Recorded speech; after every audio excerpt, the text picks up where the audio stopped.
One nation calls on Parliament to reject the Great Reset. Let's have a look. Hello everyone, Florian.heise here and welcome to another episode of HeiseSays.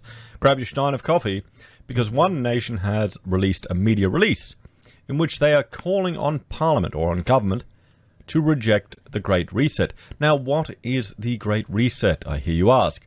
Well, if you haven't been following the news or, well, if you haven't been following politics or what's happening in the world, the Great Reset comes from the World Economic Forum. And let's have a listen to, well, just a snippet from one of the spokesmen of the Great Reset, our future king. I'm afraid we are literally at the last hour, and there is real urgency for action. With the urgency required, I hope, ladies and gentlemen, you will join me to drive a new Marshall-like plan for nature, people, and planet, led by the private sector to align our collective efforts and resources for the highest possible impact. We need a shift in our economic model that places nature and the world's transition to net zero at the heart of how we operate, prioritizing the pursuit of sustainable, inclusive growth in the decades to come. There is hope that we can transform the situation, but I'm afraid we are literally at the last hour. So you can see here it's a very, well, left-leaning organization. This is from the World Economic Forum, from their website, and they're talking about the Great Reset. You can't let an opportunity go to waste, everyone. Right now, this global pandemic is an opportunity, and these are our betters. And I've done a video where we've gone through Carl Schwab's. It feels like the founder of the World Economic Forum. It feels like we're watching an episode with Dr. Evil. It really does. So there's an urgent need for global stakeholders to cooperate in simultaneously managing the direct consequences of the COVID-19 crisis. To improve the state of the World Economic Forum is starting the Great Reset Initiative. The context: the COVID-19 crisis and the political, economic, and social disruptions it has caused is fundamentally changing the traditional context for decision-making. The inconsistencies, inadequacies, and contradictions of multiple systems, from health and finance to energy and education, are more exposed than ever amidst a global context of concern for lives, livelihoods, and the planet. Leaders find themselves at a historic crossroads, managing short-term pressures against medium and long-term uncertainties. So the opportunity that the World Economic Forum see, and what the Great Reset is. As we enter a unique window of opportunity, so they're time barring it, to shape the recovery, this initiative will offer insights to help inform all those determining the future state of global relations, the direction of national economies, and priorities of societies, the nature of business models, and management of a global commons. Drawing from the vision and vast expertise of the leaders engaged across the forum's communities, the Great Reset Initiative has a set of dimensions to build a new social contract that honors the dignity of every human being. Now, it sounds lovely, but the road to hell is paved with the best intentions, and there are a lot of globalist and socialist tinges. Well, they're not even tinges. It's globalist and socialist. That's what the World Economic Forum is pushing for, and with the Great Reset. In many ways, it's quite terrifying what they're suggesting.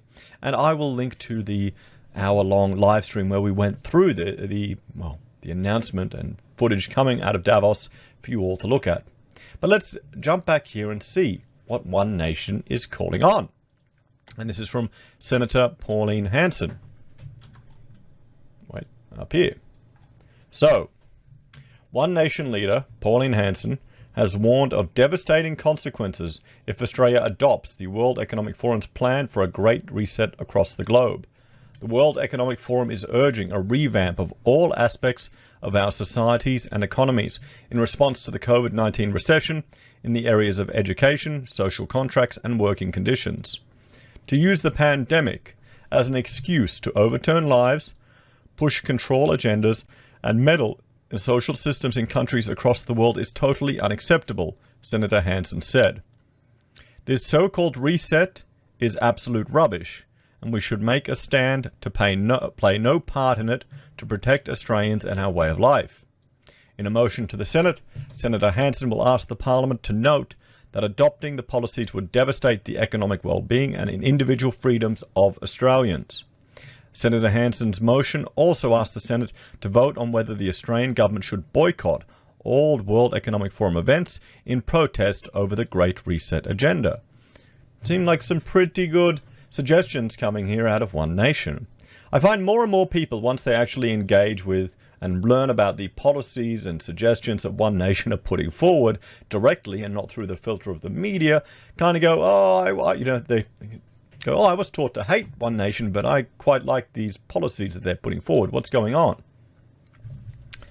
The World Economic Forum claimed the drastic measure is needed to counteract social and economic problems caused by COVID-19 and to avoid what it claimed would be the worst depression since the 1930s. Every country from the US to China must participate, and every industry from oil and gas to tech must be transformed. In short, we need a great reset of capitalism, the World Economic Forum says on its website. The World Economic Forum is a non-profit foundation based in Geneva, whose members include world leaders, billionaires, business executives, and celebrities. Members include Prince Charles, Al Gore, Greta Thunberg, along with senior executives from the United Nations, the European Central Bank, OECD, the IMF, Greenpeace, and WWF. It really is like a hippie fun time jamboree, to be quite honest. It is very environmentalist. They literally believe the world is coming to an end. As you heard Prince Charles say, we're at the final hour or the 11th hour, and we need to take drastic action.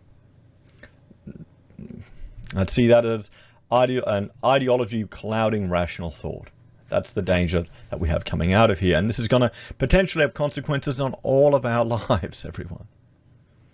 So here's the notice of the motion. Mr. President, I give notice that on the next day of sitting, I shall move that the Senate, 1, notes that adopting the policies of the World Economic Forum's proposed Great Reset would have a devastating impact on the economic well-being and individual freedoms of Australians. And 2, calls on the government to boycott all World Economic Forum events in protest of their Great Reset agenda.